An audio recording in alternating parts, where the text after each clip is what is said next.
अस्सलाम वालेकुम दोस्तों, आज हम जानने वाले हैं उस्मानिया सल्तनत के 5 ताकतवर बादशाहों के बारे में।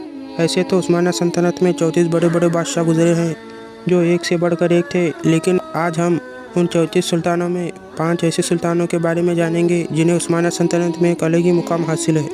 इस लिस्ट में नंबर 5 पर नाम आता है उस्मान गाजी का, कि जिन्होंने 1299 में उस्मानिया सल्तनत की बुनियाद रखी थी।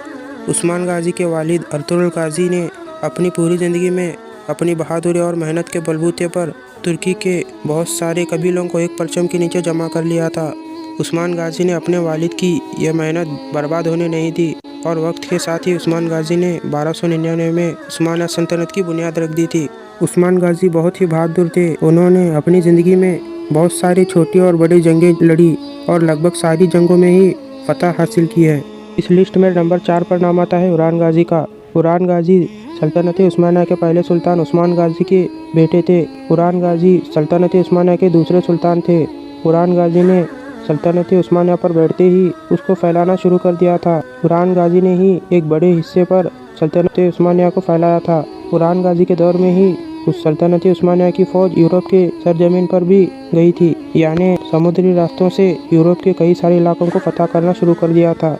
उरान गाजी ही सल्तनत उस्मानिया के वो सुल्तान थे जिन्होंने जिनी सीरीज जैसी खतरनाक फौज की बुनियाद रखी थी। वो खतरनाक फौज के जिसको नामुमकिन को भी मुमकिन बनाने के लिए जाना जाता था।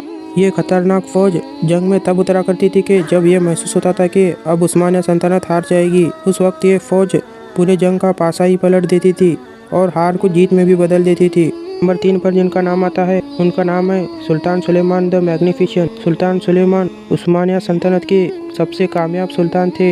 इनके दौर में ही उस्मानिया सल्तनत दुनिया की सबसे ताकतवर सल्तनत बनकर उभरी थी।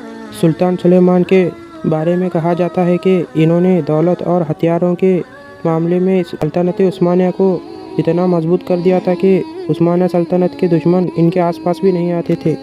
इस लिस्ट पर नंबर 2 पर नाम आता है सुल्तान सलीम का। 1402 में जब उस्मानिया सल्तनत अमीर तैमूर से जंग हार गई थी और अपनी सुपर पावर खो चुकी थी, तो सुल्तान सलीम ही थे जिन्होंने उस्मानिया सल्तनत की खोया हुआ मकाम वापस दिलाया था। सुल्तान सलीम ने इराक, ईरान और फ़लस्तीन और मक्का, मदीना और यरूशलेम जैसे पाक शहरों पर उस्मानिया सल्तनत फैलाई थी। इसके बाद दुनिया के मुसलमानों ने इन्हें अपना खलीफा मानना शुरू कर दिया था। और नंबर 1 पर नाम आता है सुल्तान मोहम्मद फ़ातेह का।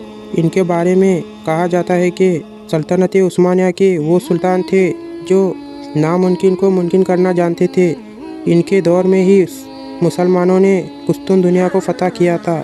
सुल्तान मोहम्मद फ़ातेह ने यह नामुमकिन समझे जाने वाला काम सिर्फ 21 साल की उम्र में ही कर दिखाया था। वीडियो अच्छा लगा हो तो जाते जाते लाइक और सब्सक्राइब कर देना।